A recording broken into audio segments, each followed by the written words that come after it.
Entre les murailles de la ville et la mer se trouvait la marine. Elle était traversée par le chemin, actuelle rue d'Orléans, qui menait de la porte de Canastel à la plage de débarquement.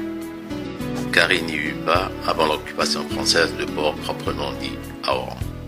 Les navires s'abritaient dans la rade de Mers el-Kébir. On trouvait surtout à la marine des magasins et des casernes. L'édification d'une fontaine place d'Orléans en 1789 indique qu'à la fin du XVIIIe siècle, le quartier commençait à se peupler d'habitants. La maison voisine, transformée en posada, présente tous les caractères des constructions andalouses de ce temps.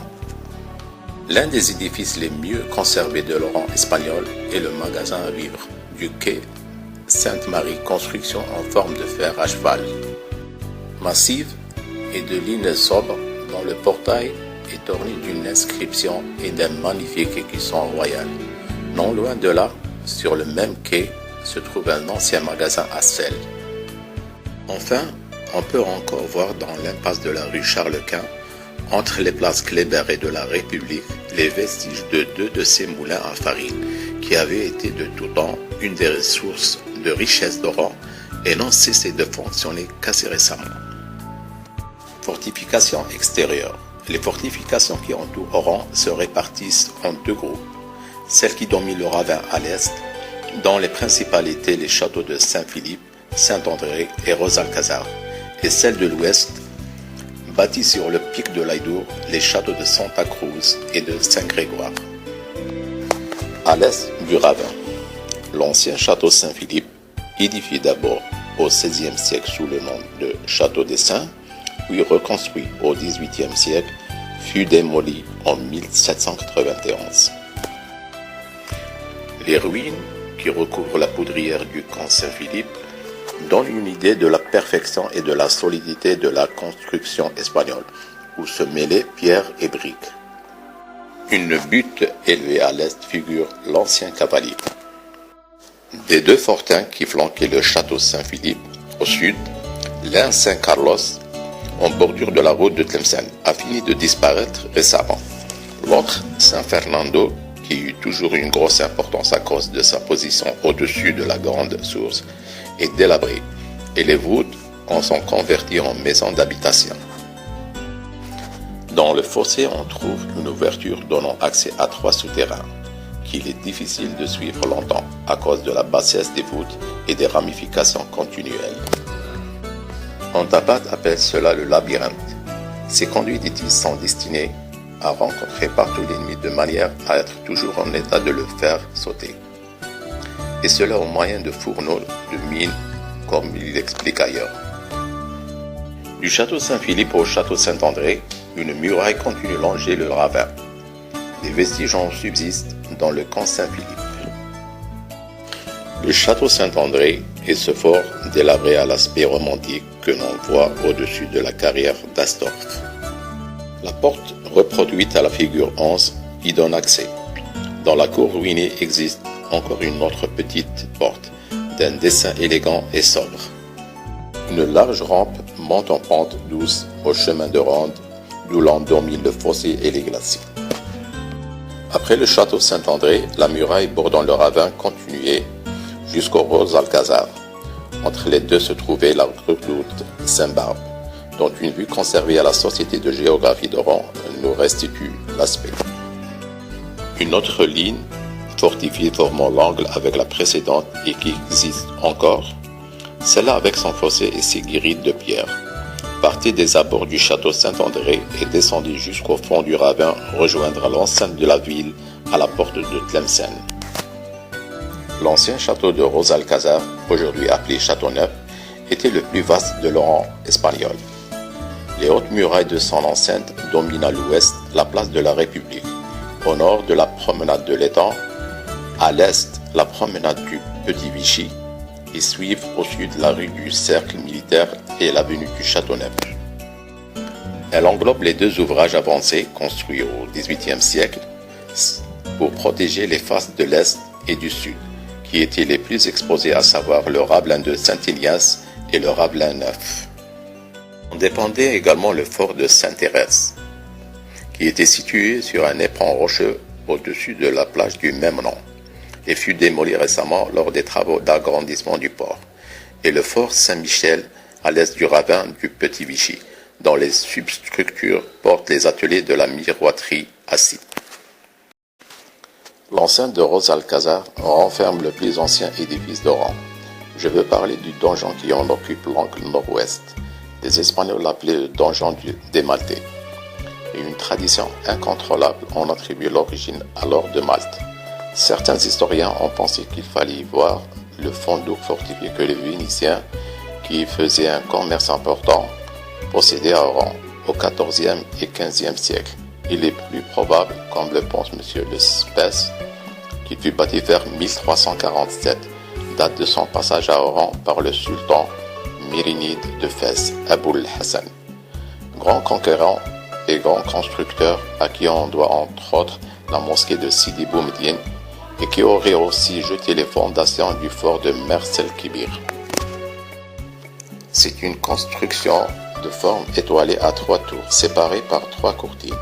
Ces tours apparentes seulement à l'extérieur font corps avec le reste du bâtiment. Leur hauteur ne dépasse pas le niveau des courtines. Au milieu se trouve une cour rectangulaire sous laquelle est creusée une vaste citerne mentionnée par Antabat, et encore en usage actuellement. Au sud de la cour d'entrée, un souterrain éboulé dont on ignore la destination. Au sommet du bâtiment, un chemin de ronde intérieur permettait aux défenseurs de circuler à l'abri et hors de vue. Les murs ont 2 mètres d'épaisseur. Aucune inscription, aucun détail ornemental ne permettent d'identifier d'une façon certaine l'origine du donjon. À droite de la porte d'entrée du château neuf, surmontée de 2 inscriptions superposées, l'une espagnole de 1760, l'autre turque de 1792. On voit les 9 voûtes d'une construction solide et élégante élevée vers 1770 pour servir de logement à la troupe. En face, chose assez rare, des latrines portent une inscription de 1769, récemment remise à jour. Dans la cour à l'est se trouve la porte d'une large galerie souterraine voûtée en pierre de taille ou poterne qui menait au fossé du château. Les autres bâtiments anciens à l'intérieur du château neuf sont turcs, ou bien remaniés par les Turcs, notamment le bel hôtel de la division. Les fortifications de l'Aïdour. Le château de Santa Cruz dans son état actuel fut reconstruit de 1735 à 1738 par Vallejo, remplaçant un premier château élevé à la fin du XVIe siècle. En partie démoli en 1792, il fut restauré sous le Second Empire. L'intérieur presque entièrement refait, et pas toujours heureusement, ne présente qu'une maigre valeur historique. De même, la porte d'entrée ne correspond guère au style de l'ensemble.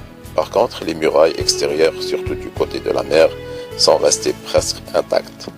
Et au cours des âges, se sont si bien harmonisées avec le rocher qu'elles surplombent, qu'elles paraissent le couronnement naturel de la montagne. En avant du château se trouve le ravelin de la Brèche, sur la gauche du côté de la montagne, construction massive, sans aucune ouverture, séparée du port proprement dit par un large fossé, et où devait se porter l'effort principal de la défense.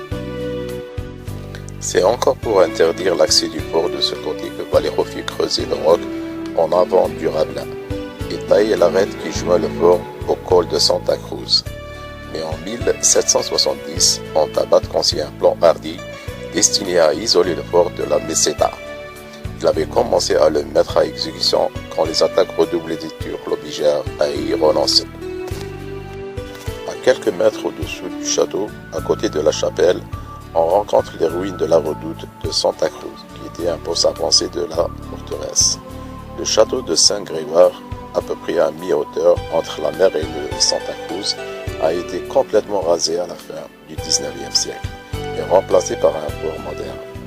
Sur le cap rocheux par lequel l'Aïdour se termine dans la mer, le fort de la Moule est élevé dès 1518 par les Espagnols. De la batterie du XVIIIe siècle, il reste une muraille à large créneau, très visible de la marine. Dans le ravin se trouvaient 6 tours carrées destinées à surveiller les cultures et les eaux. aussi bien que les allées et venues des indigènes, et même des soldats espagnols lesquels désertaient en grand nombre. La nuit, on en retirait l'échelle d'accès et les petites garnisons ainsi enfermées communiquaient entre elles par un cri de raillement qui, partant du Rosalcazar, se propageait de poste en poste. La base d'une de ces tours subsiste dans l'ancien cimetière français, qui occupe peut-être l'emplacement du cimetière espagnol. Le ravin renferme une construction qui n'a pas été identifiée. C'est une large muraille assez semblable à un aqueduc et perpendiculaire au cours de l'Oued. Elle devait servir de barrage. En effet, dès le XVIe siècle, selon le témoignage du chroniqueur Diego Soares, le ravin avait été barré en aval de la source par un mur. Dans la partie comblée, les deux impasses en contrebas et le mur que l'on voit à droite en montant la rue Edgar Weber marquent l'ancienne limite du ravin à l'est en face de la Blanza. Nous avons déjà parlé à plusieurs reprises des galeries et mines souterraines qui, reliant tous les ports entre eux et avec la ville, constituent un élément important de défense de la place, soit qu'elles servissent à surprendre l'ennemi dans la campagne, comme autour du fort Saint-Philippe, soit qu'elles assurassent la sécurité des communications en cas d'attaque avec les forts ou les postes isolés. Nous en avons mentionné quelques-uns au cours de cette étude. Bien d'autres subsistent, au moins partiellement. Un ancien plan espagnol non daté, mais qui concorde d'une façon assez précise avec la description de Rantamat 1772, nous en donne le réseau complet.